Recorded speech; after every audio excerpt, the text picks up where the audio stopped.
G'day and welcome back to the Project 200 video series. In today's video I'll be covering the complete installation of a safari snorkel onto the Land Cruiser 200 turbo diesel.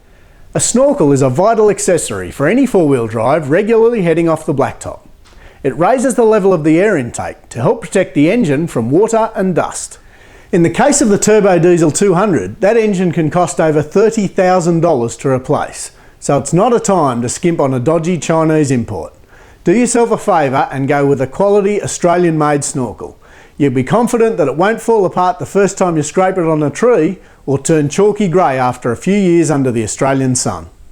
Installation of the snorkel does require some drilling and cutting of the vehicle, so make sure you follow the included instructions carefully.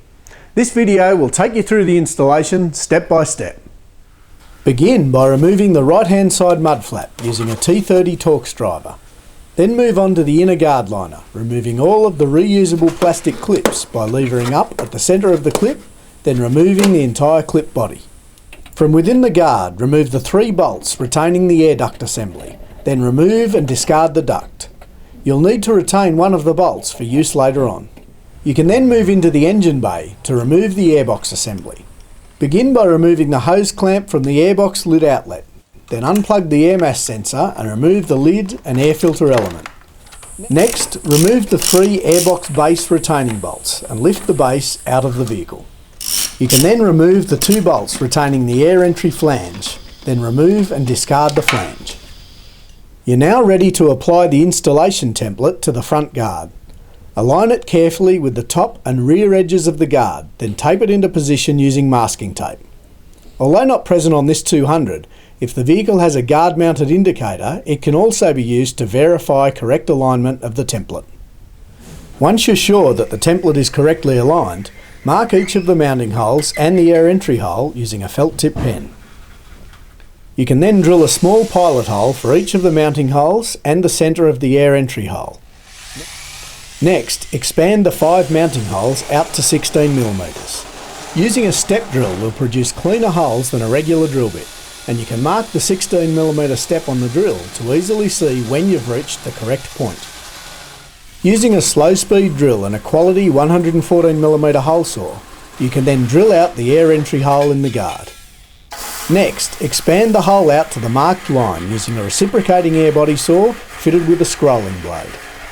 It's very important to then deburr the mounting and air entry holes using either a dedicated deburring tool or a round file. You should then paint the holes to prevent rust. It's now time to prepare the snorkel body for mounting. Begin by applying Loctite to the 5 supplied mounting studs, then screw them into the snorkel finger tight. You can then temporarily fit the upper mounting bracket using the supplied bolts. For the next step, apply polyurethane adhesive sealant to the outside of the rubber sleeve and the inside of the snorkel outlet snout. Then install the sleeve. While you have the sealant handy, you can also complete the optional sealing of the 2 airbox drain holes if desired.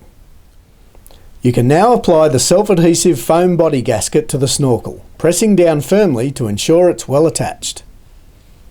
Next, apply a piece of masking tape to the A-pillar and temporarily install the snorkel onto the vehicle, ensuring that the mounting holes are aligned with the studs.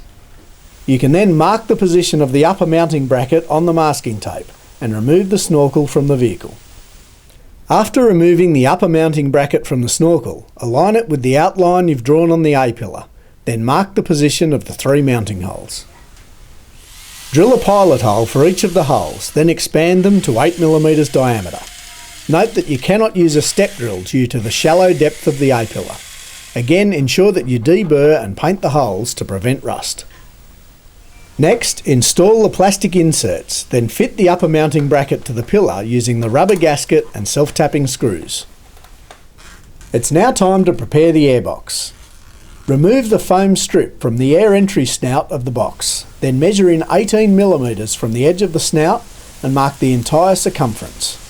Then measure 18mm up from the moulding line on the snout and mark a single horizontal line. You can then fit the supplied air entry hose to the snout, aligning the moulding line of the hose to the horizontal line just marked on the air cleaner snout. Once the air entry hose is square and correctly aligned, tighten the hose clamp. You can now refit the airbox base to the vehicle and secure it using the 3 original mounting bolts. Then refit the air cleaner element and the airbox lid, ensuring that you fully tighten the hose clamp on the outlet hose. Then reconnect the air mass sensor plug. It's now time to fit the snorkel body. Begin by loosely fitting a stainless hose clamp to the air inlet hose, ensuring that it's aligned so it can be tightened from within the guard. Install the snorkel onto the guard, ensuring that the mounting studs, air entry hose and upper mounting bracket are all properly aligned. You can then fit the rubber and body washers to the mounting studs and secure with nylock nuts. For diesel 200s, fit the supplied guard support bracket between the rear mounting stud of the snorkel and the rear mounting point for the discarded air entry duct. Then move up to the head of the snorkel and tighten the upper mounting bracket bolts. You can then tighten the hose clamp on the air entry hose, ensuring that the hose is square and well sealed to the snorkel outlet snout. Finally, loosely fit the black hose clamp to the air ram, and install and align the ram before tightening the clamp. You can then refit the inner guard liner and the mud flap to complete the installation. Well, that covers the installation of the Safari snorkel. The 200's big V8 can now enjoy cool, clean air, well away from the heat and dust of the engine bay. As you'd expect, it's a perfect fit against the bodywork, hugging the guard and the pillar for a neat finish and without obstructing the driver's vision.